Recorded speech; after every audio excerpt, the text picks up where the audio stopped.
नमस्कार जोहार। आज जैसा कि पता है कि आज भारत के माननीय गृह मंत्री अमित शाह जी का देवघर पदार्पण हो रहा है, तो उसी में मैं आपको दिखा दूं कि देवघर में पूरा चाक चौबंद व्यवस्था यहाँ पे लगा हुआ है। और सभी जगह पे आप देख रहे होंगे कि वेलकम स्टेजेस वगैरह लगे हुए हैं, जहाँ की अलग अलग देवघर के सामाजिक संस्थान, खेल संघ और जितने भी NGOs वगैरह हैं, महिला मोर्चा, युवा मोर्चा, भाजपा के महिला युवा, अखिल भारतीय विद्यार्थी परिषद और भी कई तरह के संगठन अमित शाह के स्वागत समारोह में लगे हुए हैं। तो मैं आप सबों के बीच ये वीडियो दिखाता चल रहा हूँ हमारे सहयोगी राकेश पांडे जी के साथ।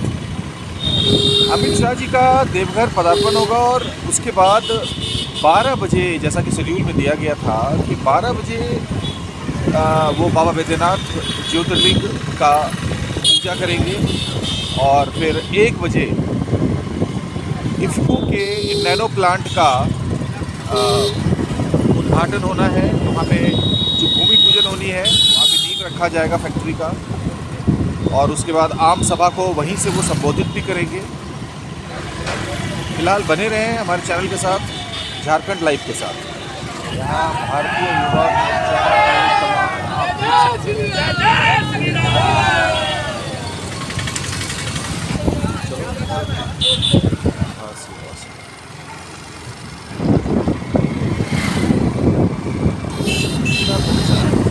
सामने देवघर जिला महिला मोर्चा, भारतीय जनता पार्टी की महिला मोर्चा टीम आप देख सकते हैं यहाँ से। और ये संकल्प रैली का जो होता है, ये देवघर का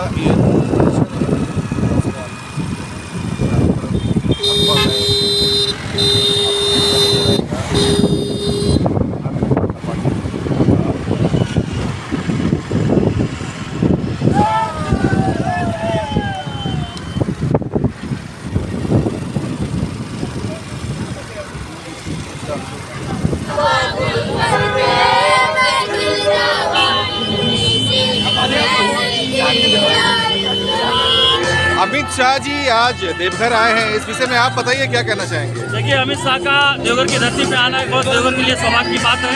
और इनको भारत का जो नैनो प्लांट लगा रहे हैं, ये देवघर को एक सौगात देने जा रहे हैं। देवघर के लिए बहुत अच्छी बात है। रोजगार का सृजन का लाभ मिलेगा लोगों को। आने वाला समय देवघर के लिए उज्जवल है। बाबा बैद्यनाथ से यही कामना करने के लिए अमित शाह हैं। उनका देवघर की धरती पर बहुत बहुत स्वागत है। बहुत बहुत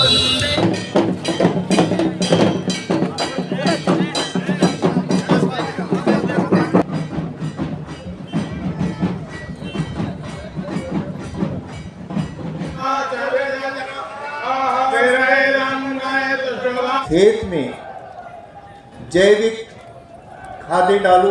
अब जैविक खाद तो है नहीं इतनी, फिर क्या डालोगे? फिर ऐसे कोई तत्व आने चाहिए, ऐसे उत्पाद आने चाहिए जो ऐसी तकनीक के ऊपर आधारित हो जिस तकनीक से न तो खेत को नुकसान पहुँचे, न आपके शरीर को नुकसान पहुँचे, न अन्न की उत्पादन भी बढ़ जाए, किसान की लागत भी कम हो जाए। इन सब चीज़ों को ध्यान में रख करके इफ्को ने नैनो यूरिया तरल का आविष्कार किया। स्वदेशी उत्पाद है, स्वदेशी अपने वैज्ञानिकों ने इसको बनाया है। और इस उत्पाद के प्रयोग से आप देखो, मैं कई बार ये सरल उदाहरण बताता हूँ आप लोगों को। अगर आप 100 किलो यूरिया डालते हो तो 100 किलो यूरिया में जो पोषक तत्व होता है वो 46 किलो होता है। 46% उसमें नाइट्रोजन होता है, तो 100 किलो में 46 किलो। काम में आने वाला तत्व कितना है? 15 से 20%, नहीं 15 से 20 किलो। 30 से 40% ही काम में आता है। 8 टंकी पानी का छिड़काव करते हो, अगर मान लो 8 टंकी का पानी का छिड़काव करना है, 2.5 ढक्कन 1 टंकी में डालो, पानी डाल के छिड़काव करो 1 एकड़ खेत में। और अगर आपको लगता है कि ये फसल हमारी दलहनी है, फसल हमारी तिलहनी है, फसल हमारी ऐसी है जिसमें नाइट्रोजन की आवश्यकता कम है, तो उसमें सवा ढक्कन ही डालो। आप जब छिड़काव करते हो तो इसमें क्या होता है वो भी आप समझ लीजिए। इस 500 मिलीलीटर में 20 ग्राम नाइट्रोजन है और उस 20 ग्राम में से 90% इस्तेमाल हो जाती है। 90% इस्तेमाल होने के बाद बचता कितना है? 2 ग्राम। 2 ग्राम 1 एकड़ में बचता है और उसमें कोई रसायन नहीं है, वो अमीनो एसिड में परिवर्तित होकर के धीरे धीरे करके खत्म हो जाता है। पूर्णतः सुरक्षित है, हानि रहित है, किसी तरीके का कोई भी इसका कुप्रभाव न तो पौधों पे है न तो आपकी सेहत पे है।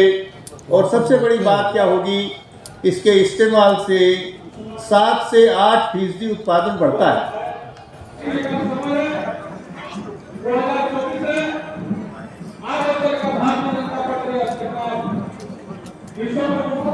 माननीय मुख्य अतिथि का आगमन हो चुका है। हम सभी लोग कर्तव्य ढंग से हार्दिक स्वागत करते हैं और अभी जब तक वो आके आसन नहीं ग्रहण करते हम लोग कर्तव्य ढंग से उनका स्वागत करते रहेंगे।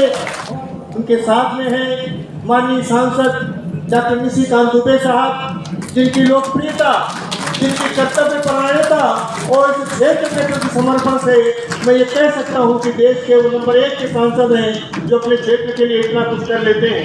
मैं भावावेश में नहीं, लेकिन मैंने इस क्षेत्र का भ्रमण किया है उनके साथ में, बहुत सारे कार्यक्रम में वो जाते हैं, जितनी चिंता वो करते हैं। तो देवघर के लोग, इस प्रदेश के लोग धन्य हैं, उनके बीच में ऐसा एक कार्य करने वाला एक समर्पित व्यक्तित्व सांसद के रूप में उनको मिला हुआ है। मुझे बहुत कहा गया है बहुत संक्षिप्त प्रोग्राम करना है, मैं अपनी बात को अभी यहाँ पे थोड़ा सा परिवर्तित करता हूँ। इससे सहकारिता से सज्जित मंच, जिसकी शोभा सामने सिंह भाई सावलिया साहब आए हैं गुजरात से, जो अभी अमूल डेयरी के दोबारा चेयरमैन चुने गए हैं, वो भी हमारे बीच में मौजूद हैं। और हमारे सामने बैठे हुए सभी महानुभावों का हार्दिक स्वागत, वंदन और अभिनंदन है। अब मैं सबसे पहले रिक्वेस्ट करूंगा अपनी संस्था के प्रमुख निदेशक डॉक्टर अवस्थी से कि बुके दे करके माननीय मुख्य अतिथि का स्वागत करने की कृपा करें। और माननीय दिलीप भाई संघानी साहब माननीय मुख्य अतिथि को साल देंगे। दोनों ही हमारे अध्यक्ष और प्रबंध निदेशक माननीय मुख्य अतिथि का सम्मान करेंगे। और इसी बीच में मैं रिक्वेस्ट करूंगा श्री बलवीर सिंह जी से कि तीनों लोग मिलकर के एक प्रत्यक्ष जो प्लांट आपके सामने जिसका शिलान्यास हो रहा है वो बनने वाला है, उसका एक मॉडल प्रस्तुत करेंगे। सभी लोग ये इस तरीके का मॉडल होगा जहाँ पे 2 लाख बॉटल नैनो यूरिया की रोज बनेगी। पूरे साल में 6 लाख बोतल का निर्माण होगा और 6 लाख बोतल में अभी आपको ये नहीं पता, मैंने अभी तक नहीं बताया था, बता देता हूँ। बाबा बैद्यनाथ की धरती में बाबा बैद्यनाथ इसके खुद पार्टनर हैं और वो पार्टनर है 1 रुपये बोतल, वो बाबा बैद्यनाथ के नाम से बनाए गए ट्रस्ट में जाएगा, जिससे देवघर क्षेत्र के आसपास का विकास किया जाएगा। सर, ऐसी एक योजना हमारे प्रबंध निदेशक और माननीय सांसद और लोगों ने मिलकर बनाई है, जो आपके संज्ञान में मुझे लानी थी। इस योजना से बहुत सारा लाभ होगा। अब मैं डॉक्टर निशिकांत दुबे के स्वागत के लिए अपने उपाध्यक्ष श्री बलवीर सिंह जी से अनुरोध करूंगा कि वो उनको बुके दें। और दिलीप भाई सिंघानी जो हमारे चेयरमैन साहब हैं, ऐसे लोकप्रिय और समर्पित सांसद को साल उठा करके उनका सम्मान करें। और हमारे प्रबंध निदेशक डॉक्टर अवस्थी, उनको भी इस संयंत्र का एक मॉडल प्रस्तुत करें। अभी ये संयंत्र का हमने खूबी बताई और ये खूबी बताई कि यूरिया जिसके प्रयोग को कम करने के लिए प्रतिबद्ध हमारी सरकार है। करूंगा चेयरमैन साहब से, एमडी साहब से कि वो प्रतीक चिन्ह भी देने का कष्ट करें। एक सेकंड लगेगा। ये सर यहाँ पे नैनो यूरिया नैनो डीएपी का उत्पादन होगा। इसका एक छोटा सा मॉडल हमने और बनाया, कारखाना भी बनाया, उत्पाद भी बनाया। माधवाय नमः, ओम नारायणाय नमः, प्रख्यात गोविंदाय ऋषिकेशाय नमो नमः। पवित्र दो वैष्णव्यो पवित्रवः प्रसवः पुत्रान् न पवित्र न सूर्यस्य नभेद सत्यके पवित्रवते पवित्र पुत्रस्य गामः पुनः सत्यके ओम पवित्र पवित्रव सर्वोत्तम ओम सत्यनारायण स्वस्ति नः पूका विश्ववेदाः स्वस्ति नस्तारिक्षः नो बृहस्पतिं दधातु सर्वशान्तिर्भवतु। धन्यवाद। देखिए कितना ये सुखद क्षण है और हमारे सांसद जी को बड़ी प्रसन्नता हो रही होगी कि उनके प्रयास से यहाँ पे आया। अब मैं विधिवत शिलान्यास बटन दबा करके माननीय मुख्य अतिथि जी यहाँ से कर लेंगे और अपने आप इसका पट जो पर्दा है उसका खुलेगा और आप लोग एक बार स्वागत करें उसका पूजन का और भूमि पूजन को डिजिटल माध्यम से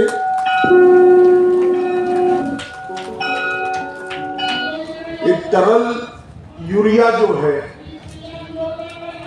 ये हमारे देश की भूमि के संरक्षण के लिए बहुत जरूरी है।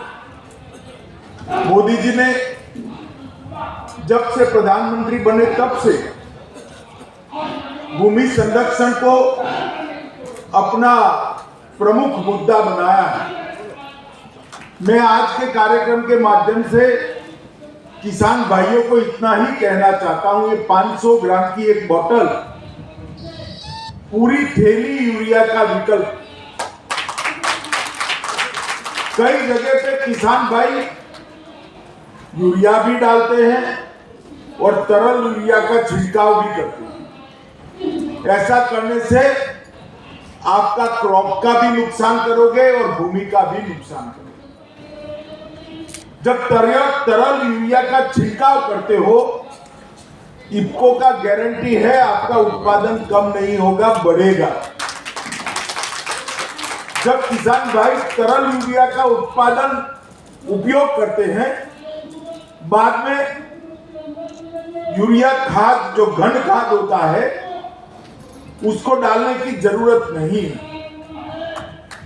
नैनो तरल यूरिया का अनुसंधान धरती माता के संरक्षण के लिए किया गया। आज पूरी दुनिया में सबसे पहले इफ्को ने नैनो यूरिया बनाया। ये भारत के लिए तो गौरव की बात है ही, परंतु पूरे सहकारिता क्षेत्र के लिए भी गौरव की बात है कि किसानों की सहकारिता से बनी इफ्को ने दुनिया का सबसे पहला नैनो यूरिया इजाद भी किया, बनाया भी और अब डीएपी की ओर भी आगे बढ़ रहे हैं। इस बजट में हमारे प्रधानमंत्री नरेंद्र मोदी जी ने सहकारिता को बढ़ावा देने के लिए कई सारी योजनाएं लेकर आए।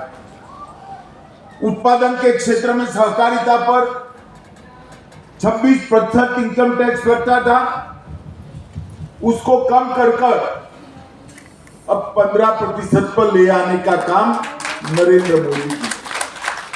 जितनी भी नई सहकारिता की इकाइयां लगेगी वो सभी नई इकाइयों में अब टैक्स 26% की जगह 15% लगेगा।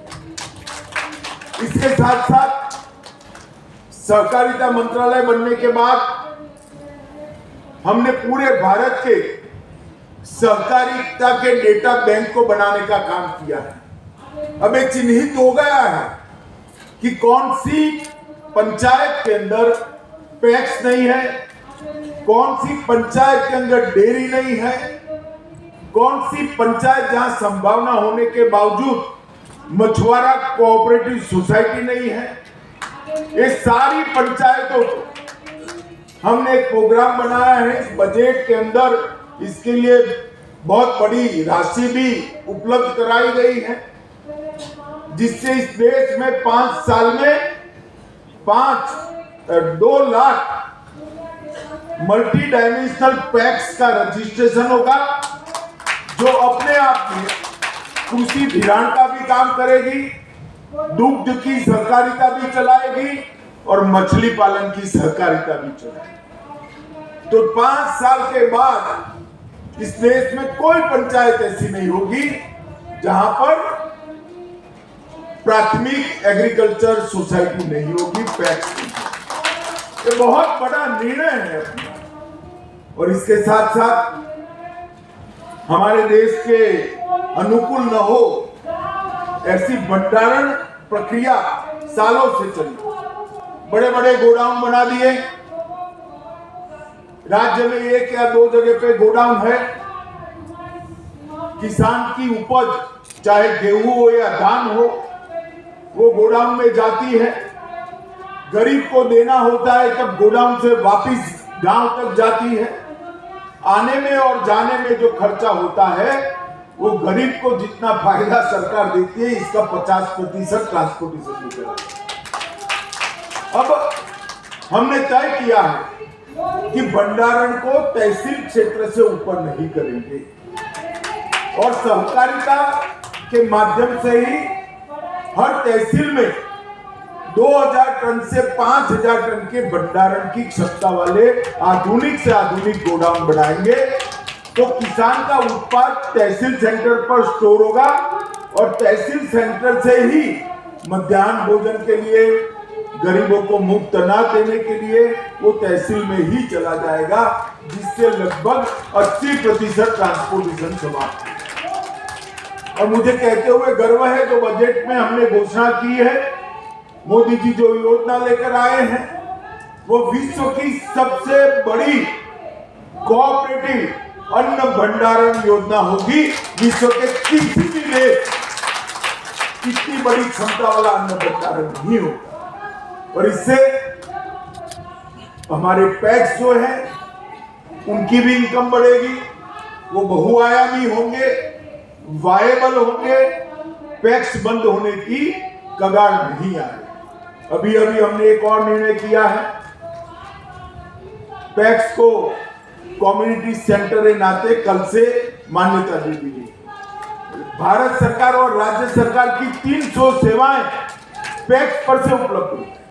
किसान को अपना 7 बार 8 का दाखिला लेना है तो पैक्स से मिल जाएगा, नो ड्यू सर्टिफिकेट पैक्स से मिल जाएगा, जन्म की और मृत्यु की रजिस्ट्रेशन पैक्स पर ही हो जाएगी, एयर टिकट पैक्स पर बुक कर पाओगे आप, ट्रेन का रजिस्ट्रेशन टिकट बुकिंग पैक्स पर हो जाएगा। वहीं पर गांव में अगर बैंक नहीं है तो आपके बैंक अकाउंट से पैक्स से ही आप पैसा उठा पाओगे। हमने लगभग 300 सेवाओं पैक्स के साथ जोड़ने का कल निर्णय किया है और आईटी मंत्रालय ने इसमें सहकारिता मंत्रालय का बहुत बड़ा समर्थन किया है। मुझे आशा है मित्रों, मैं बहुत लंबा बोलना नहीं चाहता, परंतु जिस तरह का इक्को का किसानों की सेवा का इतिहास है, ये तरल यूरिया जो बनाया है न केवल भारत विश्व के किसानों की सेवा करेगा। इस आनंद का विषय है कि इसका सबसे पहला कारखाना मेरे मत क्षेत्र में कलोल में लगा। तो वैसे भी मैं इक्को के साथ जुड़ा हुआ हूँ और आज इक्को वालों ने यहाँ मुझे बुलाया, ये बाबा देवधर की श्री भूमि में मुझे यहाँ पर ये पावन कार्य में आप लोगों ने सम्मिलित किया, इसलिए मैं आप सबका बहुत बहुत धन्यवाद करना चाहूँगा और बहुत बहुत शुभकामनाएं समग्र पूर्वी भारत के किसानों को भी देना चाहता हूँ, क्योंकि ये कारखाना न केवल झारखंड, बिहार, उड़ीसा और बंगाल के किसानों को अपनी खेत में उत्पाद बढ़ाने के लिए बहुत उपयोगी होगा, इसकी मुझे श्रद्धा है। फिर से सभी का बहुत बहुत धन्यवाद और शुभकामनाएं। वंदे मातरम।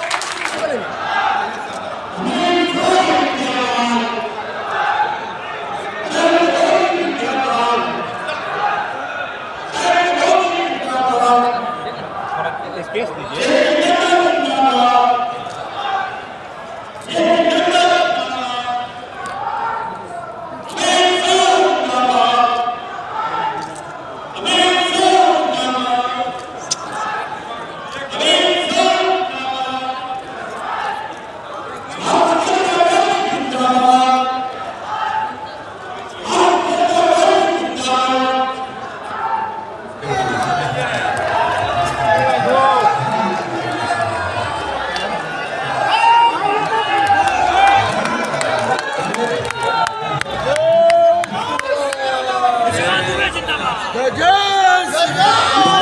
नेता झारखंड के प्रथम मुख्यमंत्री आदरणीय बाबू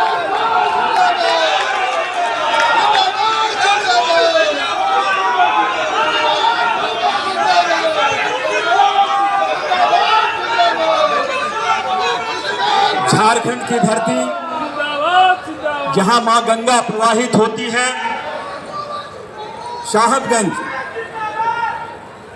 राजमहल के जिलाध्यक्ष रामदरस यादव जी से और पाकुड़ के जिलाध्यक्ष अमृत पांडे जी से आग्रह है कि गंगा जल उन्हें भेंट करके सम्मान किया जाए।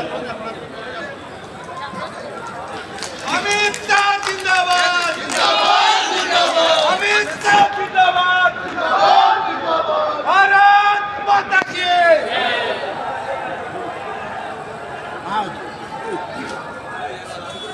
निशिकांत दुबे जिंदाबाद जिंदाबाद जिंदाबाद। अब मैं अपने लोकप्रिय सांसद विकास पुरुष परम आदरणीय निशिकांत दुबे से आग्रह करूंगा कि आप अपना स्वागत उद्बोधन दें।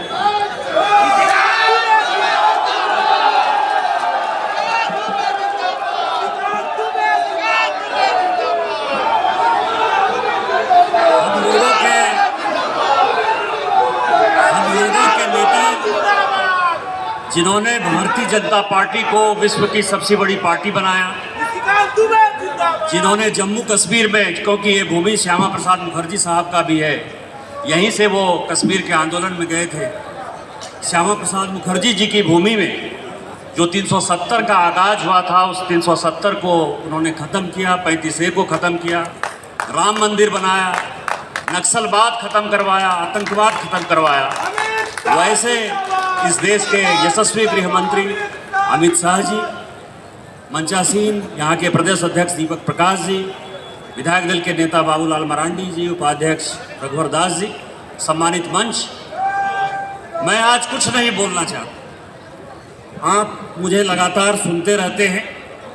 मैं इतना ही कहूँगा कि माननीय प्रधानमंत्री जी ने और राष्ट्रीय अध्यक्ष होने के नाते अमित भाई ने और गृह मंत्री होने के नाते जो इस क्षेत्र को दिया है, आप जिस चीज़ के लिए मेरी बात करते हैं, मेरी चर्चा करते हैं, विकास की बात करते हैं, वो सब कुछ जो है भारतीय जनता पार्टी की देन है, माननीय मोदी जी की देन है, माननीय अमित भाई की देन है। हम उनका स्वागत करें। मैं भी आप ही की तरह उनका संबोधन सुनना चाहता हूँ। आप सबों को ढेर सारी बधाई, शुभकामना आप आए, और ख़ासकर मैं गृह मंत्री जी का आभार व्यक्त करना चाहता हूँ कि उन्होंने देवघर आने का प्रोग्राम बनाया, देवघर वो आए। देवघर की जनता जो है आपके आने से उत्साहित है। हम आपका स्वागत दिल खोल के करेंगे। इन्हीं शब्दों के साथ जय हिंद, जय भारत। झारखंड लाइफ, आओ राज खोलें।